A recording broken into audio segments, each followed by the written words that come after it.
नमस्कार मित्रों, मैं महेंद्र देवड़ा कोचिंग सेंटर बनार जोधपुर के इस ऑनलाइन प्लेटफॉर्म पर आपका हार्दिक स्वागत करता हूं। आज हम कक्षा 10 के सामाजिक विज्ञान का भाग 2 पढ़ेंगे, जिसके अंदर लघुरात्मक व निम्नात्मक प्रश्न जो बोर्ड के अकॉर्डिंग प्रश्न किस प्रकार पूछे जाएंगे उसके बारे में सविस्तार डिटेल के माध्यम से चर्चा करेंगे।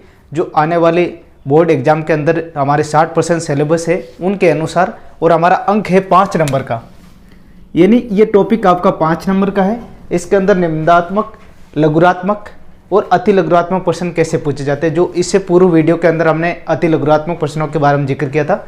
अब करेंगे लघुरात्मक प्रश्नों के बारे में। किसके बारे में दोस्तों? लघुरात्मक प्रश्न।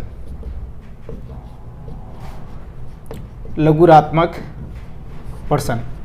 अब देखो इंपॉर्टेंट कौन कौन से प्रश्न इसमें पूछने लायक है उस प्रश्नों के माध्यम से। जैसे पहला प्रश्न आपका, अशोक के दम का सार लिखिए, यानी अशोक के दम का सार लिखिए। अशोक के जो दम है उनका सार लिखिए, ऐसे प्रश्न पूछ सकते हैं। आगे जैसे मान लो सेकंड नंबर क्वेश्चन हमारा, हर्षवर्धन समुद्रगुप्त के सांस्कृतिक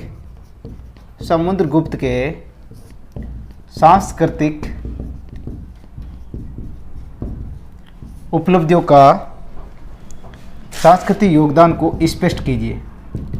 योगदान को स्पष्ट कीजिए। अब देखो समुद्रगुप्त के बारे में ज़्यादा पूछते हैं। मौर्य के अंदर अशोक का पूछने का चांस है 100%, बहुत अच्छा प्रश्न बनता है। और समुद्रगुप्त की बात करते हैं, गुप्त वंश की, तो समुद्रगुप्त के बारे में इससे पूर्व बेसिक कर लिया था हमने। अब देखो 3 नंबर क्वेश्चन जैसे मान लो पूछ सकते हैं, वर्धन वंश के बारे में संक्षिप्त में टिप्पणी लिखिए। वर्धन वंश के बारे में संक्षिप्त में टिप्पणी लिखिए। संक्षिप्त में टिप्पणी लिखिए, ये भी पूछ सकते हैं। अब देखो वर्धन वंश की स्थापना कब हुई थी, किसने की थी? वर्धन वंश की स्थापना पुष्यभूति वंश, ठीक है। वो अब देखो अगला प्रश्न, जैसे मान लो चंद्रगुप्त द्वितीय का योगदान लिखिए।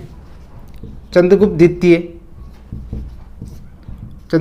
जिसको विक्रमादित्य की उपाधि प्रदान की थी, चंद्रगुप्त द्वितीय के बारे में स्पष्ट कीजिए या टिप्पणी लिखिए। स्पष्ट कीजिए, ठीक है। अब देखो 5वां प्रश्न आपका,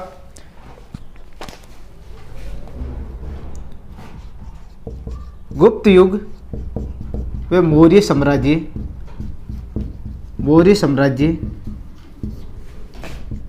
के सांस्कृतिक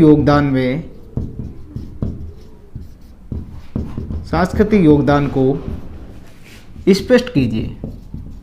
यानी दोनों का जो सांस्कृतिक योगदान है उसको स्पष्ट कीजिए, किस प्रकार इनका सांस्कृतिक जीवन बीता था। अब देखो निम्नात्मक प्रश्न में किस प्रकार पूछते हैं,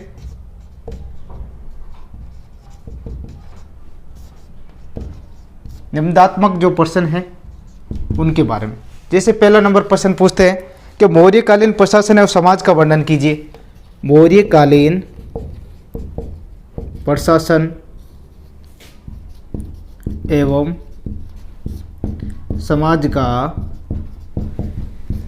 समाज का वर्णन कीजिए। मौर्यकालीन प्रशासन एवं समाज का वर्णन कीजिए। अब देखो मौर्यकाल के अंदर जो प्रशासन है, गुप्त वंश के प्रमुख शासकों का वर्णन कीजिए और समुद्रगुप्त के बारे में संक्षिप्त वर्णन कीजिए। अब देखो अगला प्रश्न है हमारा, गुप्त वंश के शासकों के बारे में स्पष्ट कीजिए वे समुद्रगुप्त की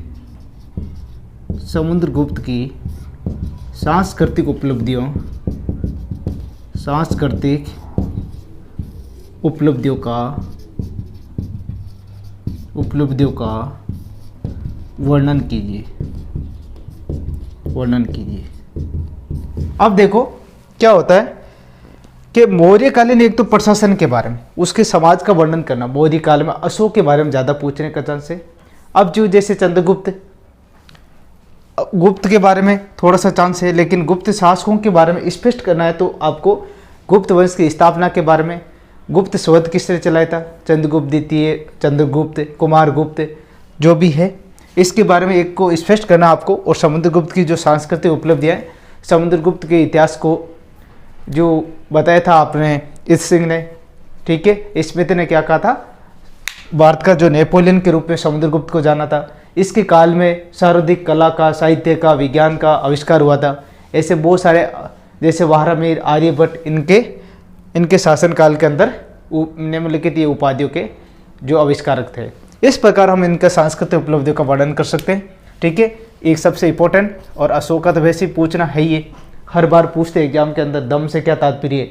अशोक ने बेरीगोस के स्थान पर दम कोश की नीति का प्रतिपादन किया था, जो अशोक के 13 शिलालेख यानी कलिंग का युद्ध के अंदर इनकी संपूर्ण जानकारी मिलती है। और कलिंग का युद्ध कब हुआ, कहाँ पर हुआ था, कलिंग जो कहाँ पर है आपका, उड़ीसा के अंदर, कलिंग जो उड़ीसा स्टेट के अंदर है, ठीक है। और 13 शिलालेख में इनकी संपूर्ण जानकारी 361 ईस्वी पूर्व। ये प्रश्न पूछ सकते हैं दोस्तों इस टाइप का, या वर्धन वंश के बारे में पूछ लिया, ठीक है। ऐसे इंपॉर्टेंट प्रश्न जो पुराने एग्जाम के बोर्ड के अकॉर्डिंग पैटर्न के अनुसार ये पेपर बनाए हुए हैं, जो विभिन्न हमारे शिक्षकगण की राय के अनुसार, ठीक है दोस्तों।